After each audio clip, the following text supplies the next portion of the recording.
Welcome to SaaS Backwards, the podcast that helps SaaS revenue leaders to accelerate growth and enhance profitability. Our guest today is a repeat guest. It's Peter Cohan. He's the author of Doing Discovery, the single most important element of software sales and buyer enablement processes. So, Peter's mission is to transform how sales teams approach discovery one conversation at a time, helping them uncover real customer needs and drive better outcomes. Peter, welcome to the podcast again. Thank you so much for having me. Delighted. You bet. Now, in your book, you emphasize that many sales teams believe they excel at discovery, but often fall short. So, why don't you talk a little bit about what effective discovery entails and why it's pivotal to the B2B SaaS sales process? So let me answer that in the form of a small story, real dialogue that took place a few years ago that actually precipitated me drafting the book. I was having a conversation with the head of sales, and we were talking about his sales team, which is fairly extensive. And at one point I said, so tell me, what percent of your team would you say does a good job with discovery? And he thinks for a moment, he says, probably about 20%. I scratched my chin and I thought for a moment, I said, well, tell me, what percent of your team thinks they do a good job with discovery, but you know they really don't? And he says, hang on a moment. And I give this clunk, clunk, clunk. And then he says, let me close my door. And I hear the sound of the door closing, ka-chunk. And he comes back and he says, about 80%. And so what we're seeing here is a beautiful example of the Dunning-Kruger effect, where people believe they are well skilled in a practice. And in fact, they're literally just scratching the surface. So, to answer your question, what does good discovery or great discovery look like? It's a lot more than uncovering pain. Let me pause that. We can explore this in a couple of different dimensions. Yeah, I think that's a good direction to go because, like I'm Sandler trained or consultative sales methodology. But I think exactly what they train you to do in discovery is to probe for pain and then twist the knife and see if we can make that gap between where they are now and their desired future state. Let's see what we can do to build some momentum so that they want to fix it, right? Exactly that. And so that is the thrust. That's the thrust of most sales methodologies. That's the thrust of most training. Let's uncover pain. Let's explore it. And then we're already thinking about a solution. I've had the pleasure and pain of listening to literally hundreds, perhaps even thousands of discovery conversations recordings. And I can give you the quick summary of the typical 30-minute discovery call, which consists of the first few minutes are amusing efforts to establish rapport, often by over Zoom today, looking at objects by the vendor, looking at objects in the prospect's background and making comments about, oh, you like the Chicago Bears, et cetera, et cetera. So now rapport has been established, followed by, so tell me what's keeping you up at night, or similar kinds of questions, and exposure of a pain, a little bit of discussion around that. And then about the 15-minute mark into the call, the vendor turns to, well, let me give you an overview about us and our offerings. And the vendor goes into a corporate overview presentation, followed very, very closely often by a product overview. And then it's a wrap up with next steps.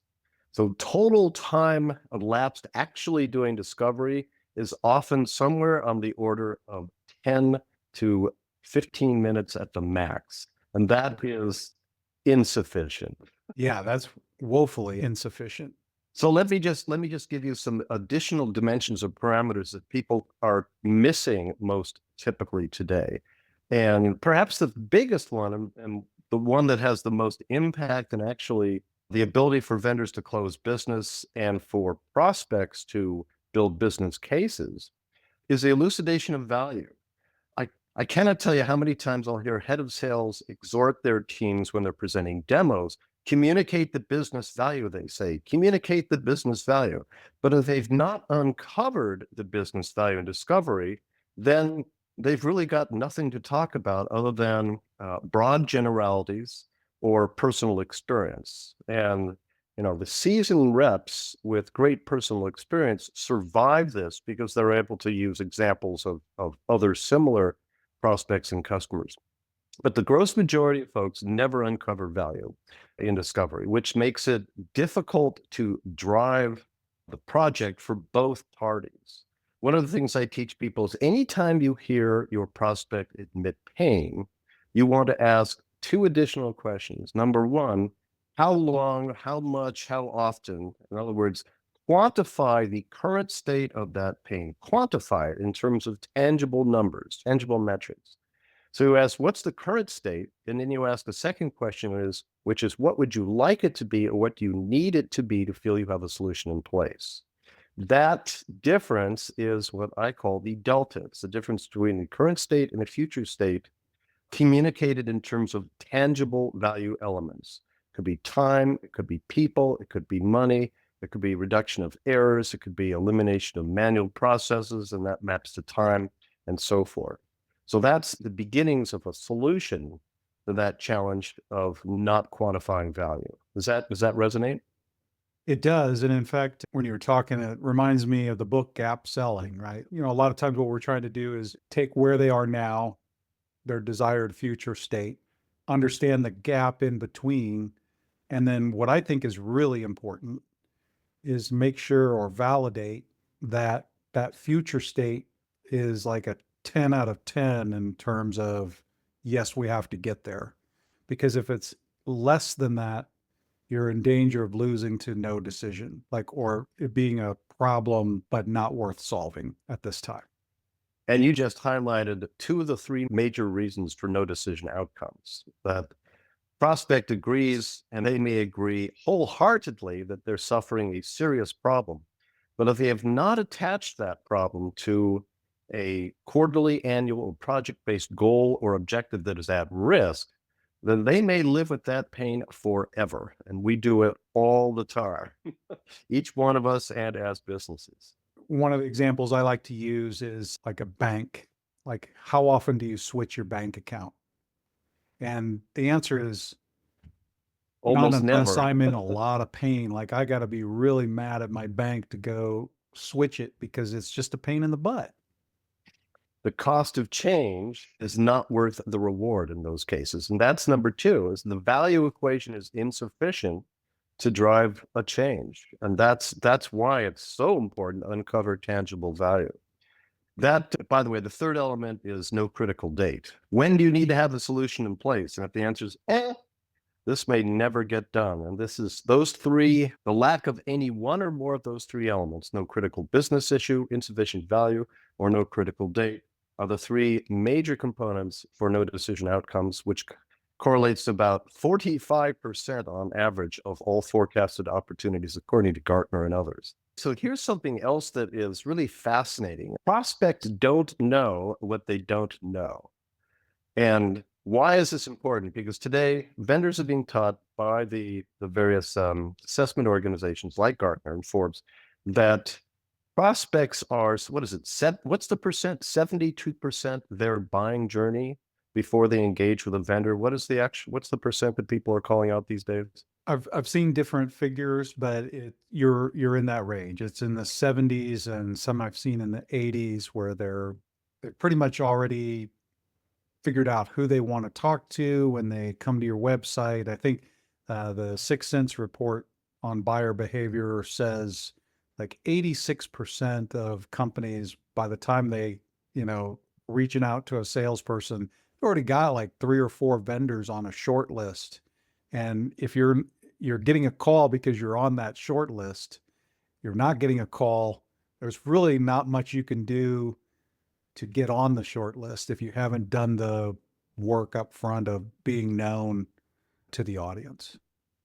And with that comes an interesting and dangerous assumption, and that on the vendor's part, actually on both parties' part, and that is that the prospect at this point knows what they want and need.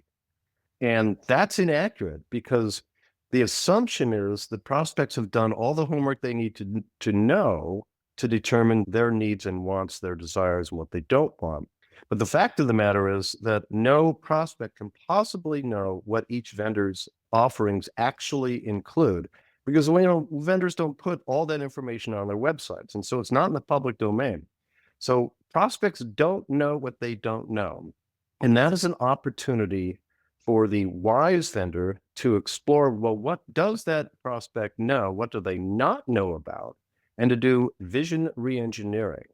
Vision reengineering is the process of helping your prospect understand what might be possible that they were unaware of previously. And I teach the use of what are known as bias questions to do this so that you avoid the risks of buying it back. Let me explain briefly. So if you're doing a demo and you suddenly realize, oh, this prospect doesn't know about our biframmulator capability. It's so cool. Typical vendor says, hey, dear prospect, let me show you the biframmulator capability. It's really cool. And they show it. Prospect says, we'd never use that. So now you're in a situation where you've shown a capability the prospect doesn't believe they need, will never use. And so when it comes time to negotiate that license agreement, they say, you showed me that really expensive piece of software component called the biframmulator. We don't need that. So either take it out of the offering or you need to give us a Discount. discount. Exactly that. That's called buying it back. So let's go back again and let's say that you've just realized that your prospect really could use that biframmulator capability. You use a biased question to introduce it, which goes something like this. You look thoughtful, like you've never done this before, and you take that capability out in a virtual sense from behind your back and you hold it up here, sort of sideways, and you say, you know, many of the other customers we've worked with who were in very similar situations to what you've outlined so far found that the ability to blah, blah, blah, blah, blah, whatever the biframmulator capability does, enabled them to enjoy the following kinds of tangible rewards. They were able to generate an additional $2 million in revenue. They were able to redeploy 4 full-time equivalents to other more valuable tasks, et cetera. And then you ask, is this something that might also be useful in your practice? There are 2 possible answers. The prospect says, oh, wow, I hadn't thought of that. Yeah, that sounds really interesting. You then say, terrific, let's plan to include that in the demo. Or if you're in the live demo now, you could say, would you like to see it? Prospect says yes, and you move forward. The prospect says, when you ask, is this something that might also be useful in your practice? They say, no, we'd never have that kind of need. You say, okay, fine. And you take that capability in a virtual sense, put it back behind your back. Since you've never demonstrated it, no harm, no foul, you're not at risk of buying it back. So bias questions along the lines that I just suggested are a terrific way to do vision generation. A brief example, I lived for years, and you did, I'm sure, as well, in a world of Excel forecasting systems. Do you remember using Excel to do forecasting? Oh, yes. So imagine using Excel and somebody comes to you with a Salesforce-like offering that's SaaS that has dashboards and drill downable live reports and so forth. You can't even conceive of that if you're living in an Excel universe. So vision reengineering is the way to then build that vision of what's possible with those kinds of live drill downable dashboards, reports, and so forth. Does that resonate? It does, and I think it leads to a bigger question. So I want to talk about like how discovery should be done differently today than it maybe how we've been traditionally taught to do it. And I'm asking because, there's been a lot of changes in the way that we do go to market across the board. Like, the predictable revenue model kind of fallen apart. But prior to that, salespeople, they had to set their own appointments, basically. They had to generate most of the demand. People would come to salespeople or whatever to understand what do you got? And or what's different today, what are new products? And to a large extent, we can do that all of our research on our own today, right? And so Mhm. that's what's leading to like I'm not going to talk to a salesperson till I'm ready.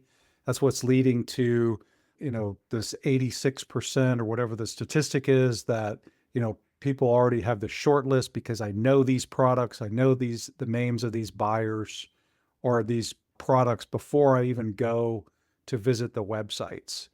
So one thing that's different about discovery calls today is that it can be a little bit annoying for, let's say, a CEO or whatever that's already done a lot of this research, and they show up on the call, whether they know what they want or not. I think it's a different issue, but they show up on the call, and then the sales rep starts probing for pain, right? Because that's what we've been taught to do. So I guess my broader question is, where are we expecting marketing to pick up the initial, I call it problem agreement? Like, we want to attract people that agree that this is a problem in the first place, because that limits the amount of probing that I have to do as a salesperson. Like, I already kind of understand they're coming to me, they agree with the problem. So now all I have to do is drive a wedge in the gap, right? In the discovery call. Like, I have to, but if I'm sitting here going, well, do you have this problem, or do you have this problem, or do you have this problem? It's kind of off-putting. So I'm just wondering, it's a long way to set it up, but like, give me your thoughts about like how marketing and sales needs to change today to match today's buyer. Interesting approach. So starting with marketing, I think the most effective marketing tools are reference stories. Here is how a customer understood they had a problem, addressed their problem, and here are the rewards they're enjoying as a result of addressing that problem. Publishing those success stories, those reference stories, are the examples that prospects use to align. Is this similar enough to me? Did this person take action, and are they enjoying, the results because of that? So that's, I think, what marketing needs to look at most typically. But sales and the rest of the customer-facing team, you break down a discovery call. If you're looking at a new way, or perhaps a more effective way of looking at it, we can use a visit to the doctor's office as an example. So first of all, you only go to a doctor when you're really in pain, okay? You don't go to a doctor, well, unless you're doing an annual checkup, but let's leave that off. You only go to a doctor when you're in pain that you need a solution. And that pain has to be great enough or fearful enough to get out of the house and go to the hospital. Now, that already partitions the population in terms of people that need or want to get help versus those who are willing to live with it. And that's an important distinction, because prospects that actually, generally speaking, reach out to you want to be discovered. That's an important element that people should recognize. Now, when you go to the doctor, the first thing that happens is when you hit the doctor's office, they give you an intake form to complete. That intake form is, asks about your insurance. It asks about any existing conditions, any prescriptions you're taking now, family history, et cetera, et cetera. What they're collecting is demographic information, or the equivalent of demographic information. Questions that are easy to ask for the vendor and easy to answer for the prospect. When that is complete, your next step is not to go see the doctor, but in fact, another round of slightly more personal demographics. They take you to the nurse's station.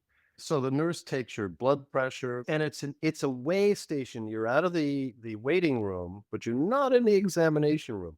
But the point here is the first two steps of the doctor's interaction with you are collecting demographics information. And this is an elegant and very effective way to begin a discovery conversation. Don't ask about pain right up.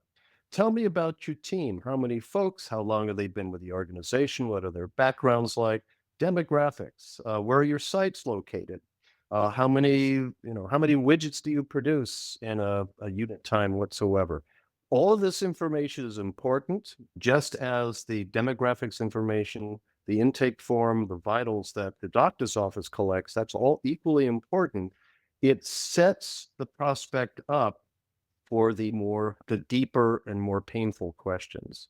So beginning discovery with exploration of demographics, questions that are easy to ask and easy to answer, is a terrific way to begin that conversation. Executives don't want to do much more than say, I have this problem. Let me connect you with the people who you can then grill to find out the details. And that's an important difference, by the way, between executives and everybody who works below them. So demographics then enable you to move to, let's talk about your real problem, your prospect. Now you can talk about pain. I think that's good because you can probe for a lot of that up front. And sometimes, not all the time, but sometimes they might fill out a form ahead of the call where you've done some of that. And if they don't, then at least, they've looked at it, they kind of know what's coming in the beginning. And it's not about me immediately trying to probe for pain. I'm getting some background information to where then I can then make some assumptions as a salesperson of where to start asking the right questions, right? Absolutely. And both parties need to communicate that information. Typically the one major element that the prospect is going to ask about is price. And in order to be able to provide either a specific price or at least a reasonable range, that vendor needs to understand the pricing parameters. Well, how many users, or how many types of users, or how many workflows, or how many instances, or whatsoever? That's demographic information. Let's change degree angles a little bit, talking again about what's changed in doing discovery. Many vendor reps are concerned about discovery feeling like an inquisition or feeling like an interrogation. And where were you on the night of October 25th, 1923? Well, That's right. yeah, it's a huge What issue. is your objective? What is your objection? Nobody is expecting a Spanish Inquisition for the Monty Python fans. So the answer to that is quid pro quo, this for that. So I position discovery as a conversation, a two-way, bi-directional conversation. And that requires that the vendor needs to give some things in return, hence quid pro quo. So they can be just small things or they can be very significant things, but you've got to have a conversation where you're giving information, ideas, support in return. Small example, the prospect says, we're suffering from this and it's really, really troubling. The vendor can say, you are not alone. Even that statement, you're not alone, tells the prospect that, oh, okay, I'm in good company with others that have suffered from this. And the vendor already has experience. So even a small phrase like that can help build a conversation. Anytime there's something unusual, evince real curiosity and explore it. So the first time you hear a prospect say, we have this particular flavor of this problem. If you've never heard this before or it's rare, you say, wow, that's unusual. That is actually a really important quid pro quo, because now you're letting the prospect know, well, they are unusual, they are unique. And understanding prospects' uniqueness or perceived uniqueness is a key element of doing discovery as well. But having a plan to be able to offer small comments like you're not alone, or wow, that's really intriguing, tell me more about it, or oh, hey, you know what? We had another customer who was very, very similar to you. They were suffering the same kind of thing. And what they were able to do was XYZ. Those are quid pro quo that enable a conversation to take place and basically eliminate the possibility of it feeling like an interrogation. Couple of other dimensions I'll just mention. There are 4 boxes here to think about in terms of prospects and their experience. So, are you dealing with an experienced buyer of complex offerings or an inexperienced buyer of complex offerings, for example? Because an experienced buyer, as a rep or a vendor team, you should say, okay, if you could map out your buying process, I'll do my very best to map to it. In other words, my job is to enable your buying process since you already know what it is you need to do. On the other hand, if the prospect is inexperienced, you may need to say something like, Would you like an example or two of how others manage a buying process? Be happy to share that with you and then see how that compares with what you have to do internally. Again, though, my job as a vendor is to help you through that process. That's my job as a vendor rep. So that's two boxes. And then the other two are, if this is a moderate or high level person, hopefully, do they have experience being a champion? Do they know how to manage a buying committee? Do they know how to assemble and manage a team of people that are evaluating a purchase or evaluating one or more vendors? And again, if they're experienced, map to it. Understand what their experience is. What are their, what is their process for doing this most typically, and map to it. On the other hand, if they're inexperienced at being a champion, you may need, once again, to give them guidance. So that represents two very simple but wonderfully eye-opening and brain-opening questions to ask a prospect as you're going through this process. Well, how experienced are you buying enterprise software, at this company or ever before? And have you ever been a champion? Easy questions, intriguing and illuminating answers.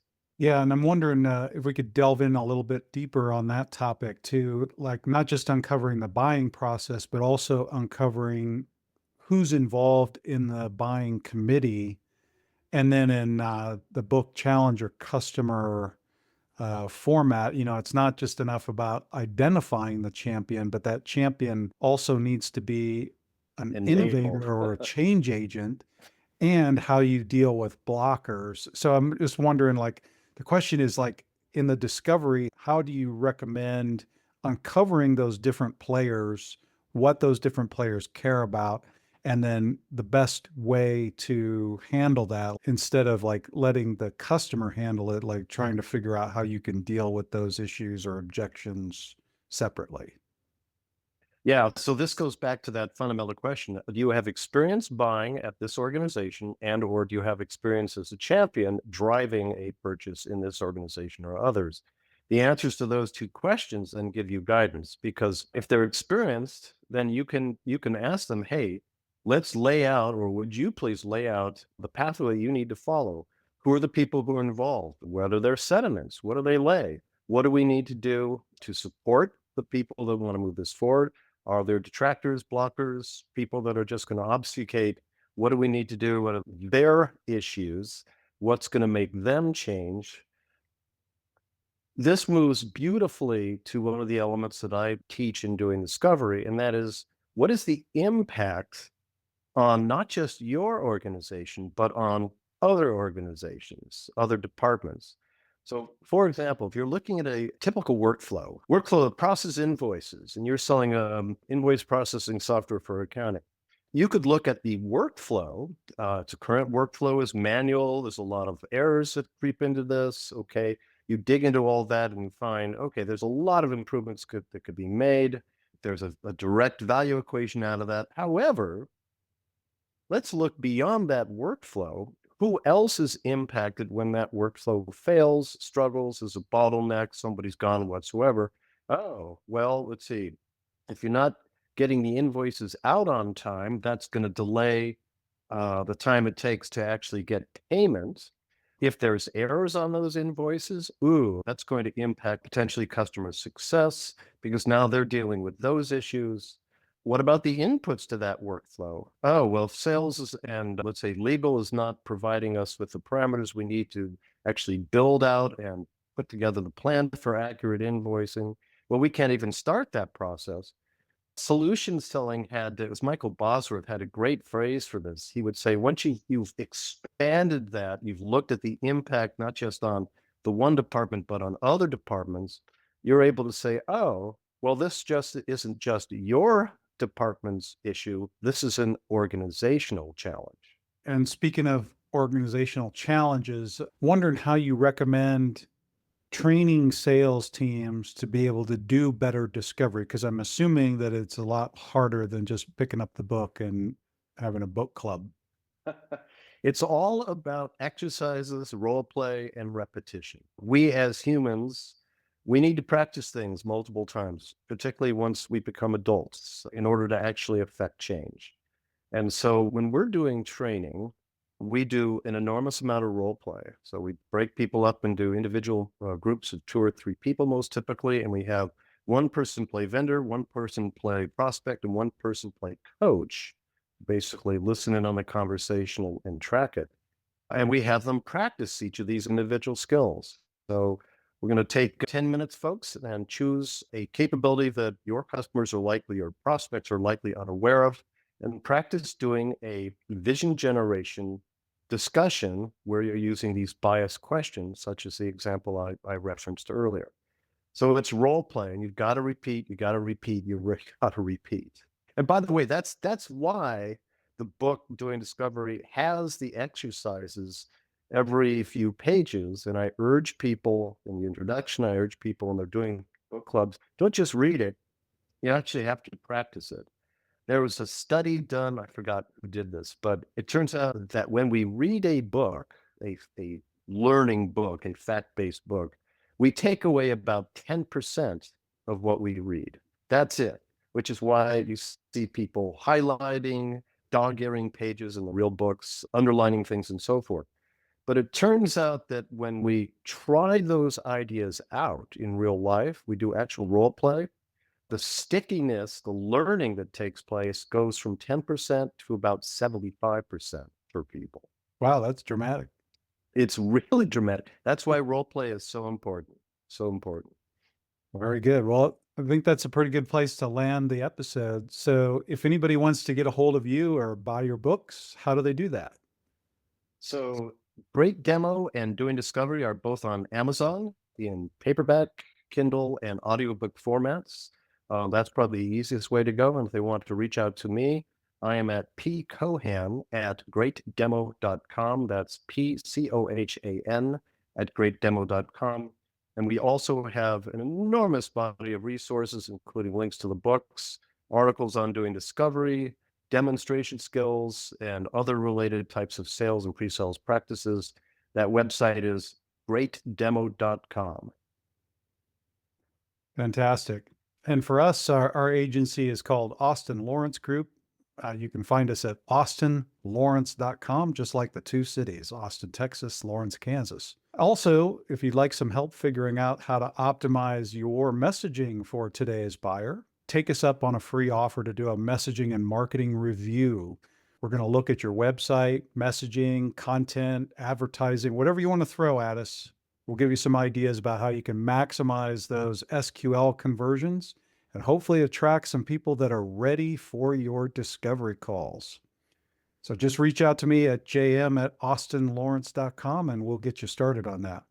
And please, if you haven't subscribed to the podcast, please do that wherever your podcasts are distributed. Peter, thanks for joining us again on the podcast. Been a great discussion. Truly my pleasure.